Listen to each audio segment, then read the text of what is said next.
The Automat Kalashnikov 47, or AK-47, was originally designed for one purpose: killing Nazis. Now, there have been many weapons which changed warfare, but there have not been so many which have become cultural icons, which have empowered farmers to defeat superpowers, which are plastered on the flags of nations, and which have sent the world's greatest militaries into outright tailspin. That sort of resume belongs to one gun alone. The AK-47 is a masterpiece of engineering. At the same time, it is a piece of junk. Through this strange combination, the Kalashnikov has very literally changed the course of history. The AK-47 has its roots in the German invasion of the Soviet Union. In the era, the Germans were utilizing a style of warfare now famously known as Blitzkrieg, or lightning war. In Blitzkrieg, the Germans used air bombardment and long-range artillery to break through a small point in the enemy's defense, then rapidly flooded into the zone with tanks and foot soldiers. This was tremendously effective. Enemy forces simply would not have time to respond and would fall under the chaos of the German Blitzkrieg. It was even possible for the Germans to destroy an enemy before a counterattack could be launched. During World War II, the Nazis barreled through Soviet towns and villages, indiscriminately killing soldiers and civilians along the way. In September of 1941, the Germans brought their Blitzkrieg to a Soviet city called Bryansk. The Soviets did not expect to win. No German assault in the Soviet Union had failed yet, but they believed they could hold off the Germans long enough for Moscow to build its defenses. Bryansk was, as predicted, a slaughter. The Germans razed 90% of the area's buildings and killed 80,000 Soviets. It is precisely this onslaught that planted the seed of the AK-47. Mikhail Timofeyevich Kalashnikov was a Soviet soldier in the battle at Bryansk. During a German attack, Kalashnikov was standing upright in the turret of his tank, with the hatch open. Before he could turn his gun on the Germans, a Panzer shell hit Kalashnikov's tank. A piece of shrapnel shredded through his shoulder. In his own words, the pain was immense. A piece of armor had been dislodged from the tank by the impact of the shell and passed through my shoulder. I don't know how long I was unconscious, but when I came round, we had disengaged the enemy.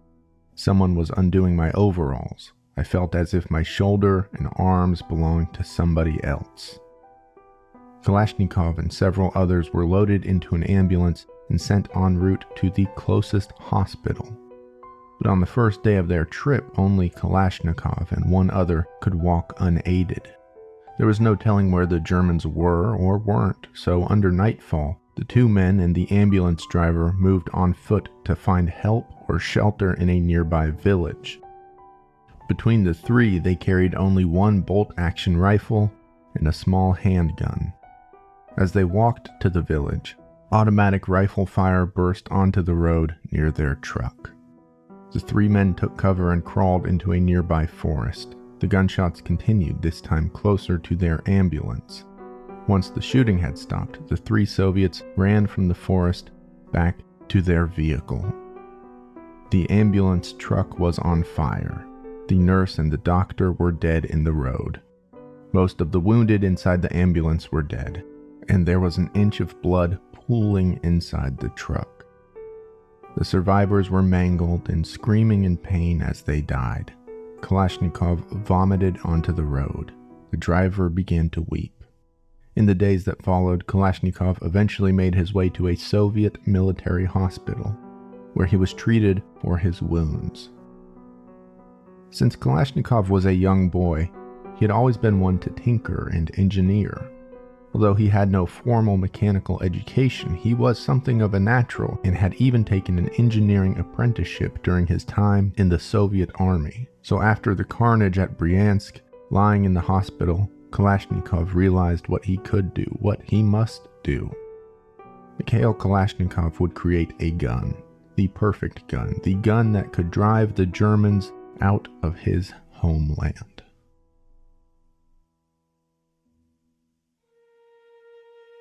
A submachine gun is more or less a machine gun which is compact enough for a soldier to carry on his or her person. The gun which the Soviets feared, which had mowed through Kalashnikov's tank and comrades and ambulance, was the German MP-40. It was an effective weapon. As a submachine gun, it fired pistol-sized 9mm ammunition at a rate of 500 rounds per minute. It was lightweight, easy to handle, and its all-metal construction made it a durable weapon for military use. The Soviets were far behind this technology, owing to their own error a few decades prior. In 1916, a man named Vladimir Fedorov had invented an automatic rifle called the Avtomat. It was, in fact, one of the first automatic rifles ever invented. The Avtomat was certainly not a perfect gun, but it was the weapon of the future. Or rather, it could have been. During the Russian Revolution of 1917, Fedorov was declared to have problematic political beliefs, and he was put in jail. Soviet military intelligence believed that wars would always be fought at long range, rather than the close quarters combat in which an automatic weapon like Fedorov's excelled. The military and the party just fundamentally did not understand the Avtomat, and so they destroyed it and its design. But by the time World War II rolled around, it was no secret that submachine guns were the present and future of combat. The Soviet rejection of the Avtomat was a horrendous self-inflicted wound. The Soviet military was now playing catch-up. To fight the German MP-40, the Soviets developed their own submachine gun, but it was heavy, unreliable, and difficult to manufacture. Even the second version of this gun, released in 1941, was poorly constructed when compared to the Germans' superior manufacturing capabilities. Kalashnikov knew that the Soviets needed a gun which could match or exceed the MP-40. So in the hospital, he read every book available about submachine guns. He talked to the other wounded men in the hospital and asked them to describe their ideal rifle. He did not really ask about technical specifications, but instead more practical questions. What did they need in a rifle? When he was discharged from the hospital, Kalashnikov was offered a 6-month recovery leave. He took a train directly to the Alma-Ata engineering yard in Kazakhstan, where he had served his prior apprenticeship. He was something of a war hero by this time, so his former bosses were happy to offer him a workbench there. Through the winter, Kalashnikov worked on a prototype machine gun, which he titled Black Lacquered Machine Gun No. 1. First prototype was summarily rejected by the party, but for Kalashnikov to be discharged and immediately volunteer 6 months of his time for the motherland, and to have actually produced a working automatic weapon on his own accord, was impressive. So the party granted Kalashnikov a spot in a Soviet technical school. Meanwhile, the war was changing once again. A cartridge, in ballistic terms, is the entire piece of ammunition that goes into a gun, of which a bullet is just one part. The Germans had moved from the smaller cartridges in their MP-40 to an intermediate cartridge, which was larger than a pistol round but smaller than a rifle round. This would offer the portability of a submachine gun, along with the long-range capability and killing power of a full machine gun. The Soviets were also developing an intermediate cartridge, but they still needed a gun which could fire it. So the party established a contest among designers to create just such a weapon. Kalashnikov was allowed to enter, but he was far from favorite to win. He already had one failed weapon under his belt with the Black Lacquered Machine Gun No. 1. Furthermore, the other entrants were much more qualified, well-known, and prolific than this 20-something ex-soldier. However, this was precisely his power. He had real experience on the battlefield and had spent hours upon hours talking to his comrades about what they needed from a gun. Furthermore, the horrors of Bryansk had implanted into him a sort of conviction that was much more powerful than the profit motive of his competitors. With his gun, Kalashnikov had two things in mind: simplicity and reliability, the latter of which he believed was a consequence of the former. The gun he produced was not masterfully engineered, it was not high-tech. Instead, it was quite dumbed down. The pieces fit together with loose gaps which allowed debris to fall out of the gun. Its mechanics were simple but intentionally robust, so that its lifespan would expand by years over more complex weapons. Although Kalashnikov was a proud Soviet, he was perfectly willing to borrow design elements from other countries. He further had no interest in aesthetics. He did not care where the ideas came from, nor what they looked like when they were assembled. He wanted to build a gun that would work every single time. Over the coming months, his competitors began to fall away. One of them died unexpectedly. Another dropped out. A third also folded, admitting his prototype was too prone to jams. Another man was infamously hot-tempered, and the Soviet government ejected him after one too many disrespectful outbursts. Before long, the contest was a two-man ordeal between Kalashnikov and a man named Dementiev. Eventually, official contest testing got underway.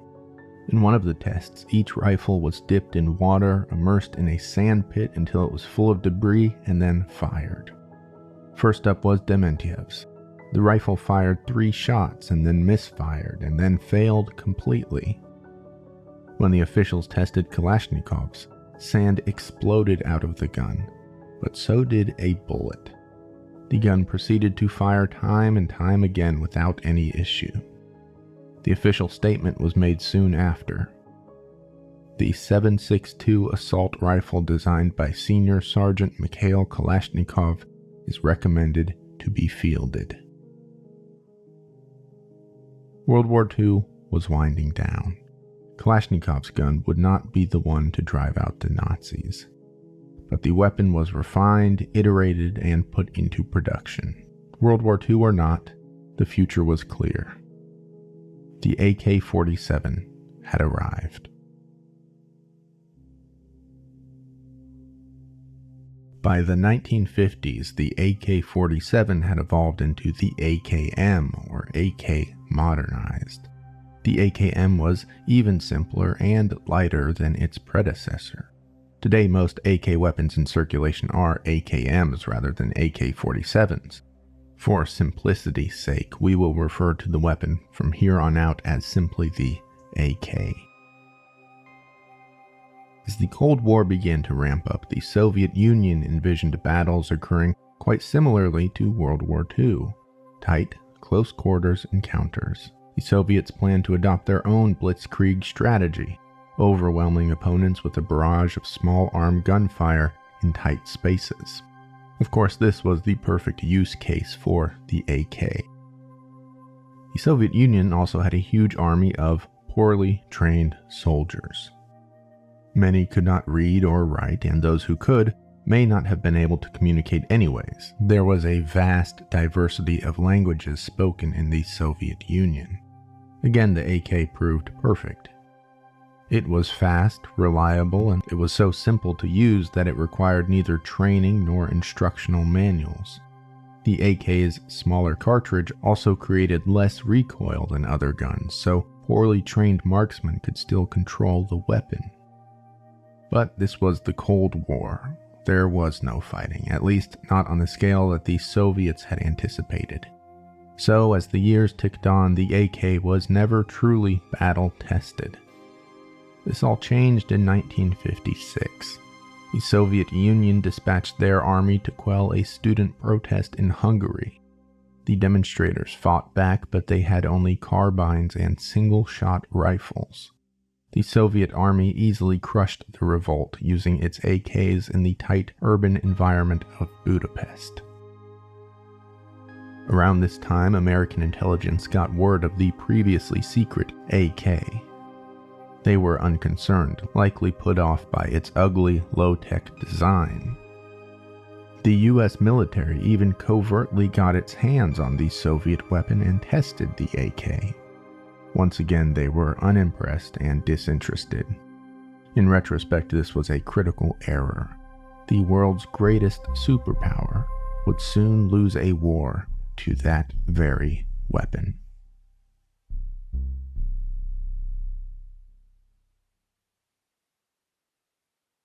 The Soviets and the Americans were both trying to make friends around the globe in the 1950s, often via the gift of military equipment, specifically smaller arms.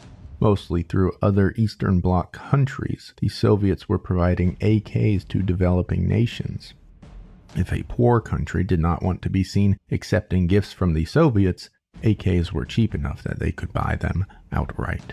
The Soviets also offered guidance and education on how to manufacture the AK to what they called fraternal countries. AKs were again cheap to build and easy to build, so factories could produce massive quantities in short periods of time. This is exactly what happened. By the mid-60s, these simple firearms were being made in Hungary, Poland, Bulgaria, China, North Korea, and Yugoslavia. Through Soviet bloc back channels, AKs became the weapon of choice for poorly funded militaries across Asia, Europe, and later even into Africa, and we will talk about that soon. The United States believed that if Southeast Asia went communist, the ideology would spread through all of the region to New Zealand and to Australia, which was a little too close for comfort. This was called the domino theory, and it was one espoused by then-President Eisenhower. With the advent of nuclear weapons, a direct war between the Soviets and the United States was off the table. Instead, the two countries would fight a proxy war through other nations. Most immediately, that meant Vietnam. The United States thought if they could win wars in these smaller countries, the population would choose democracy and their neighboring nations would follow suit. 2 years before the US invaded Vietnam, the South Vietnamese army were decimated in a battle against the communist Viet Cong. The South Vietnamese were equipped with American M14s, while the Viet Cong had superior AKs supplied by Eastern Bloc countries. In the Vietnam jungles, airstrikes were ineffective. Instead, small military units fought one another at very close range. Whoever fired the most shots tended to win. In this case, that meant whoever had the AK tended to win. So the Americans already knew that their semi-automatic M14s were not suited to the dense, wet jungles of Vietnam. The M14 was a large, cumbersome rifle that warped and failed under excessive humidity. In a place like Vietnam, its failure was both proven and inevitable. Regardless, this was the rifle issued to GIs at the start of the Vietnam War. America soon developed the AR-15 as a superior weapon to the M14, but the ARs were only distributed in limited numbers to elite units. Hoping to correct for the problems with the original M14, the US also distributed 100,000 of the recently developed, updated version of that gun, the M16. The results were disastrous, and yet once again it was a predictable disaster. The Department of Defense tested the gun in jungle conditions, and the M16 proved to be both unreliable and inaccurate. But by this time it was too late, and the weapons were distributed to American GIs. M16s jammed in combat. Soldiers were found dead with broken rifles. They were regularly killed trying to fix their broken guns. Word got around the GIs about the M16s, and a few things happened. GIs who killed Viet Cong regularly took AKs and left their M16s behind. But the AK had its own unique sound, and in the jungles of Vietnam, soldiers often identified enemies by the sound of their weapons. So as more and more American soldiers were unofficially procuring AKs, there emerged a huge problem with friendly fire. This, combined with the fact that the AK was seen as a communist weapon, led the US to ban GIs from using AKs in Vietnam. But even the US government could see the AK was far superior. Specialist American units were specifically permitted to carry AKs. There also emerged a black market for the superior ARs, and many American troops used their own money to buy these weapons illegally. But more broadly, morale cratered now that soldiers couldn't even trust their own weapons. Back home, the public was already growing weary of the conflict, and the M16 issues only made things worse. In letters home to their families, disgruntled soldiers reported their weapons failing. Newspapers ran stories about the broken rifles. National media caught on. Word spread quickly through the United States, eventually reaching the US government. Under increasing media pressure, Congress investigated and had a series of hearings. In one, a US soldier noted, quote, "Before we left Okinawa, we were all issued this new rifle, the M16. Practically every one of our dead was found with his rifle torn down next to him where he had been trying to fix it." There were a few reasons the M16s were failing. Right before the gun had been finalized, the US made a last-minute change to the powder used in its ammo. This new powder was thought to be the culprit for the jams, but the weapons themselves also had to be changed last minute to accommodate this new ammo, so these mechanical changes could have been to blame as well. The humid jungle conditions may have also corroded the barrels of the M16, damaging the mechanics of the gun. The Army did not issue gun cleaning kits to American troops. No one ever found out why, but it was likely a cost-saving measure. Ultimately, GIs often took this to mean that the gun didn't need cleaning. If any gun isn't regularly cleaned, it is much more likely to malfunction. Whatever the precise reason was, the point was being made on the battlefield. Communist China was supplying Kalashnikovs to the Vietnamese, and the Americans were horrified at the success of the weapon. The Viet Cong used speed and camouflage to their advantage, firing short rounds of AK bursts at American soldiers.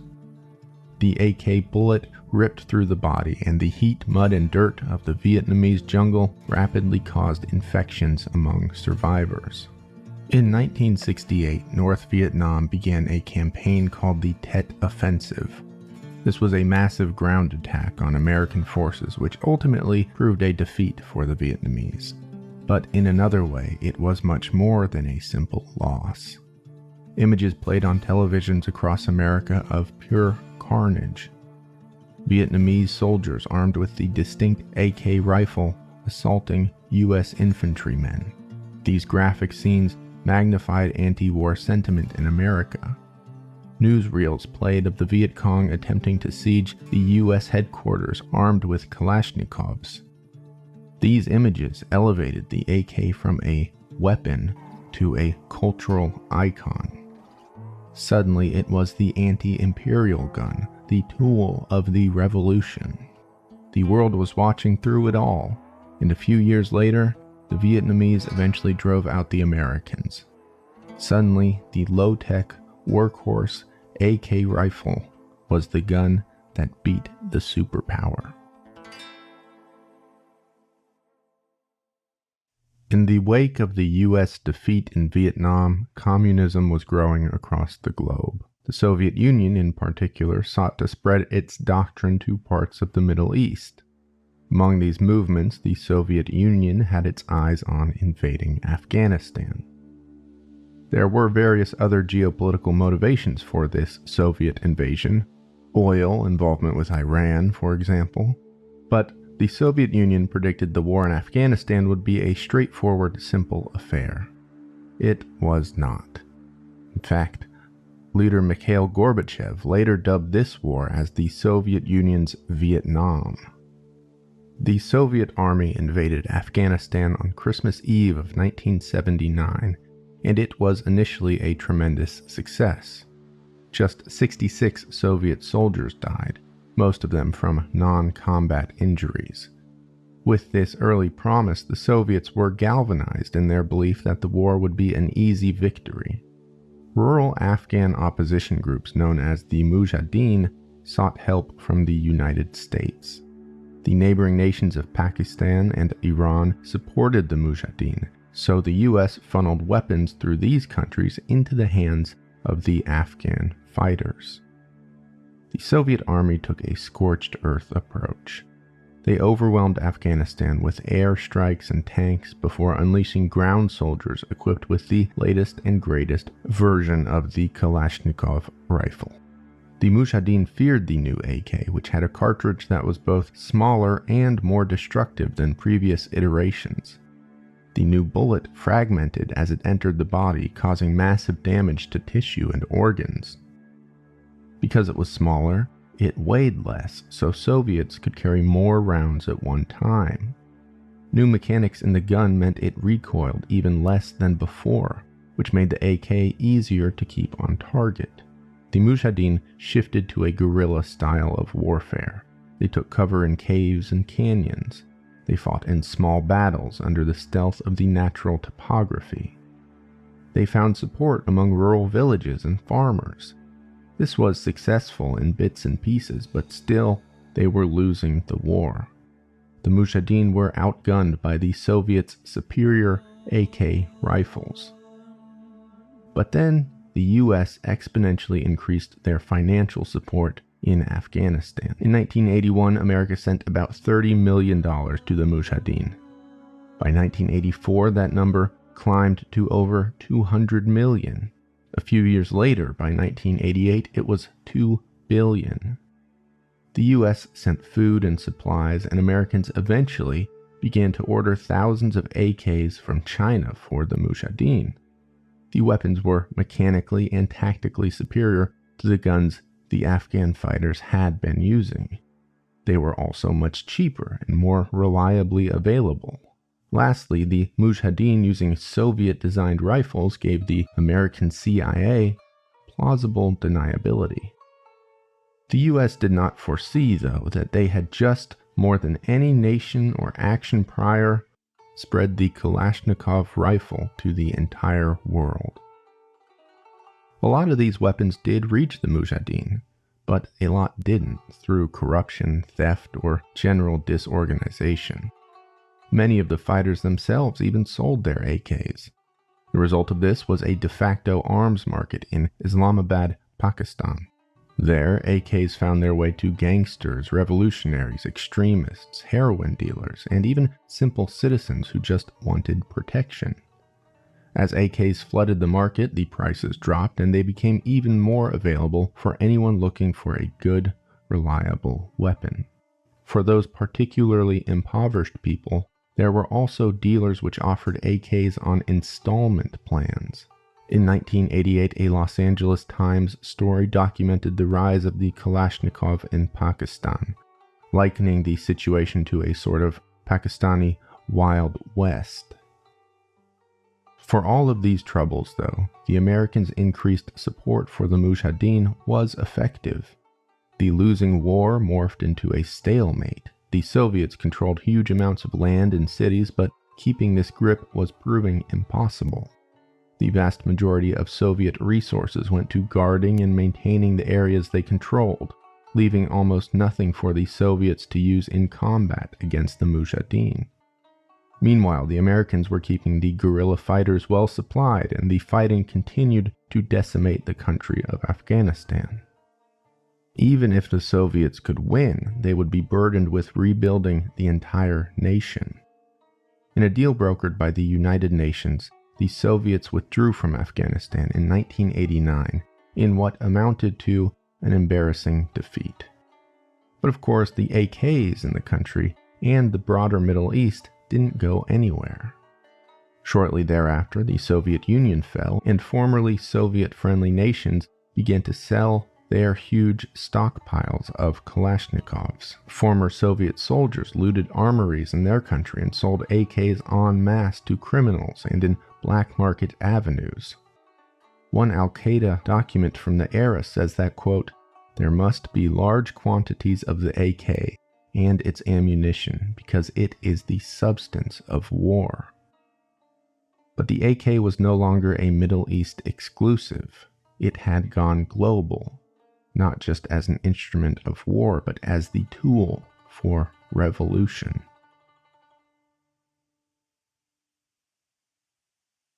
In the late 80s, superpower support in Africa began to disappear. Countries fragmented into groups which fought each other. AKs had emerged as the cheapest option for these small warring groups. The availability and ease of the Kalashnikov did well to keep the fighting going in Africa, even if it wasn't the root cause. Furthermore, larger nations basically didn't care about tracking small arms. Even if they had, the sheer quantity of AKs flooding into Africa, and undeveloped nations would have made any attempts to track them just impossible. These circumstances manifested all across the continent, but we can see it perhaps most clearly in the nation of Liberia. Charles Taylor was an interesting man. He was born in Liberia, then educated in the United States before returning to Liberia to support a coup of the nation. When he was accused of embezzling money from the revolutionaries, Taylor fled to the United States, where he was quickly found and imprisoned. In the American prison, Taylor and a small group of inmates sawed open their cell window and escaped. All of the other escapees were captured, but Taylor went free and fled to Africa. This may sound suspicious, and indeed, Taylor later claimed that his escape was facilitated by CIA agents.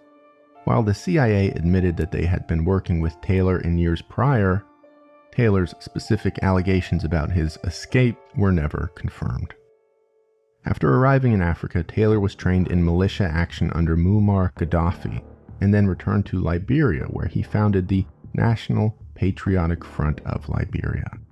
This was a small group, but Taylor was able to grow his numbers through two methods. First, he fomented dissent and tribal hatred within Liberia. Second, the NPFL was provided a steady supply of AKs from his mentor, Muammar Gaddafi. Taylor simply offered a free AK to anyone who enlisted with him. He guaranteed that his men could loot, kill, and arrest whoever they wanted.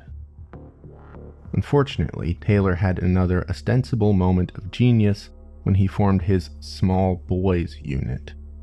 AKs were lightweight. They were simple to assemble and disassemble. They could be fired pretty effectively even by shooters with no experience. Moreover, the automatic weapons didn't call for much in the way of accuracy. Cheap ammo and a high rate of fire meant a shooter could just pull the trigger and spray hundreds of rounds at an enemy. So Taylor began to recruit children. Between the perfectly suited AKs and the fearless boldness that tends to accompany youth, Taylor's Small Boys unit became a very effective fighting force in Liberia. Over the next 7 months, Taylor's forces rampaged through the country, now 5,000 strong. They easily took the nation's capital and executed the president. In the years that followed, Taylor accumulated around $400 million in wealth through robbery, extortion, and terror. This wasn't the end of Taylor's story, not by a long shot, but the point had been made.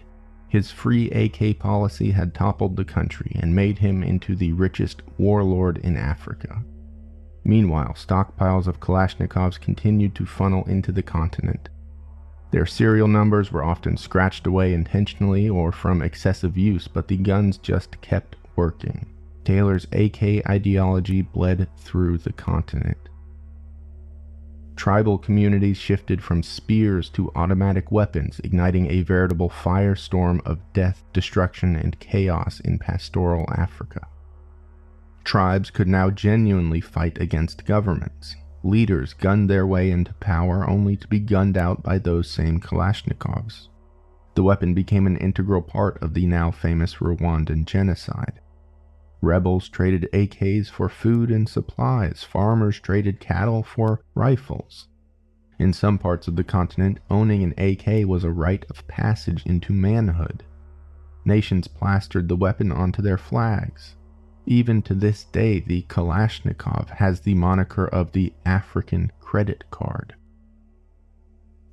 This was not isolated to Africa, though. In these same years, AK fever was sweeping through another part of the globe. Nicaragua was the AK's gate to South America. A man named Somoza Garcia took control of Nicaragua in the early 1930s. Somoza's family held power for decades, mostly through terror, military force, and intimidation. During this reign, they also received financial and military support from the United States on the terms that they agreed to remain anti-communist.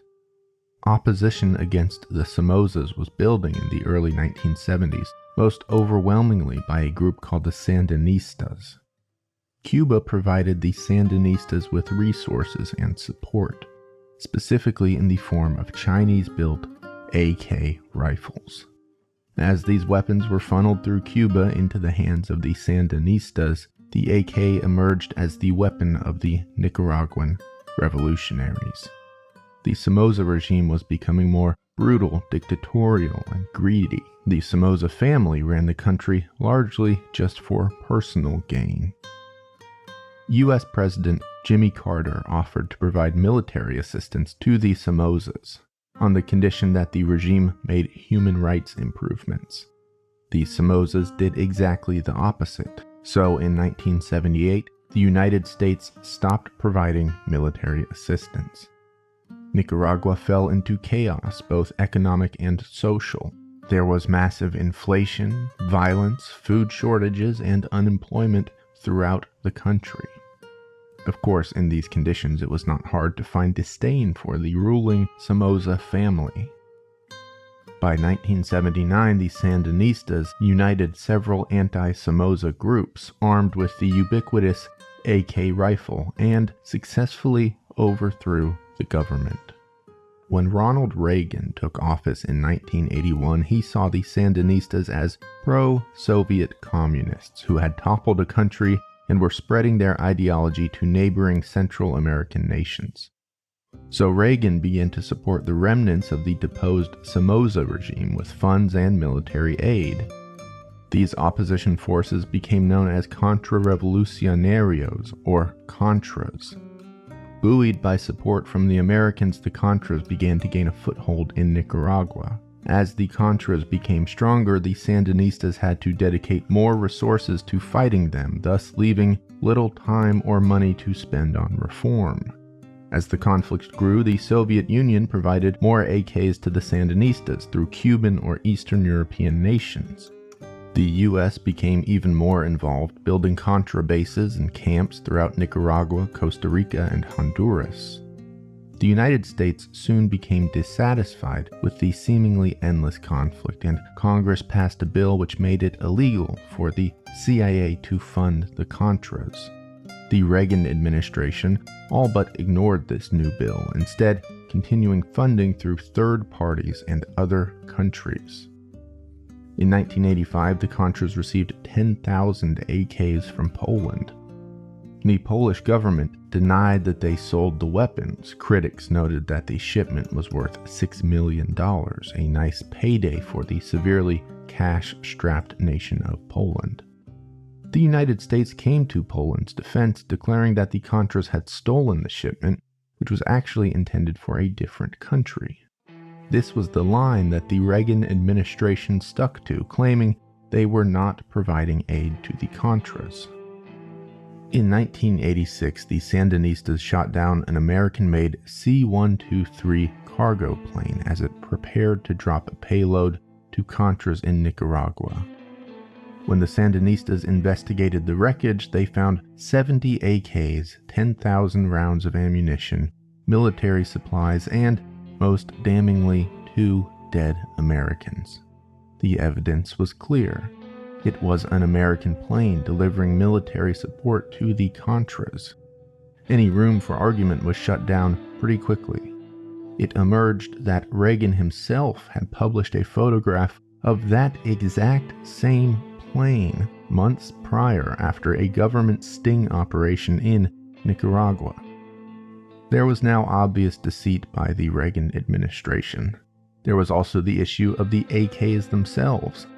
The communist-hating U.S. president was buying Soviet-style AKs, creating an image of hypocrisy to the whole administration. Shortly thereafter, the Lebanese magazine Ash Shara reported that the United States had been selling weapons to Iran and using the profits to directly fund the Contras. Further investigation revealed even more damning information. An American Lieutenant Colonel Oliver North had set up dummy corporations with bank accounts which he used to funnel American money to the Contras. Additionally, the CIA was maintaining warehouses in North Carolina full of AKs which had been intentionally scrubbed of their serial numbers to make them untraceable. The full report of the Iran-Contra probe was published in 1994, but even that was incomplete. Lieutenant North, who was revealed to be the principal figure behind the arms deals, invoked the Fifth Amendment during questioning. The CIA also refused to reveal the extent of the Contra deals. Even so, the report concluded, quote, "The underlying facts of Iran/Contra are that, regardless of criminality, President Reagan, the Secretary of State, the Secretary of Defense, and the Director of Central Intelligence and their necessary assistants committed themselves, however reluctantly, to two programs contrary to congressional policy and contrary to national policy. They skirted the law, some of them broke the law, and almost all of them tried to cover up the president's willful activities." Following this whole ordeal, AKs continued to flow for decades into Central America. They reached militant revolutionaries, drug cartels, and petty criminals in Colombia, Panama, Peru, Ecuador, and Brazil. The United States had opened the dam, and there would be no turning back.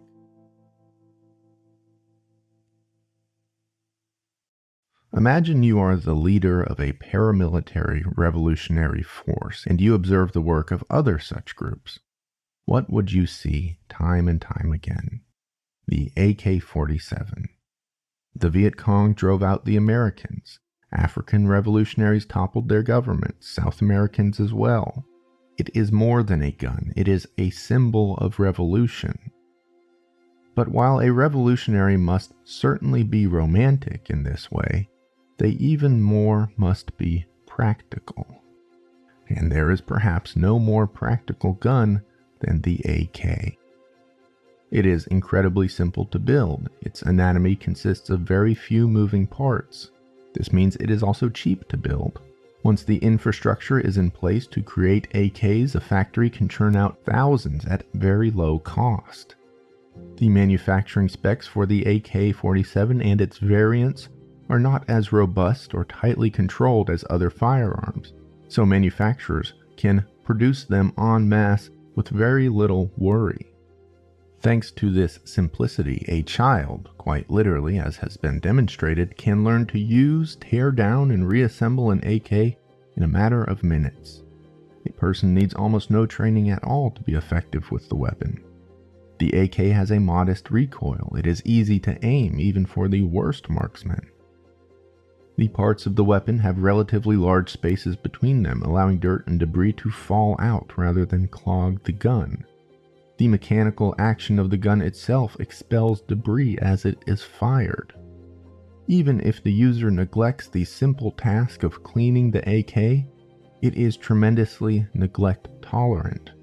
The gun is not invincible, no machine is. However, the AK is so cheap that if and when one fails, it can be replaced very easily. There have too been economic incentives for the AK's proliferation. The Soviet Union did not just give the world the AK, they taught the world how to build the weapon. So over the course of a few decades, millions of these guns have been produced. Replacement parts and replacement guns were always available.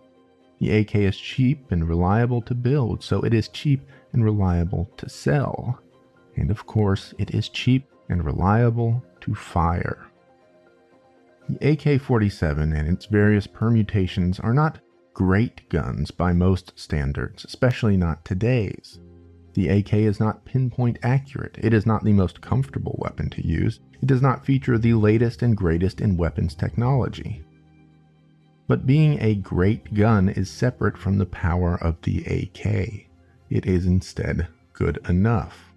It is a good enough weapon, and that is what makes it so exceptional.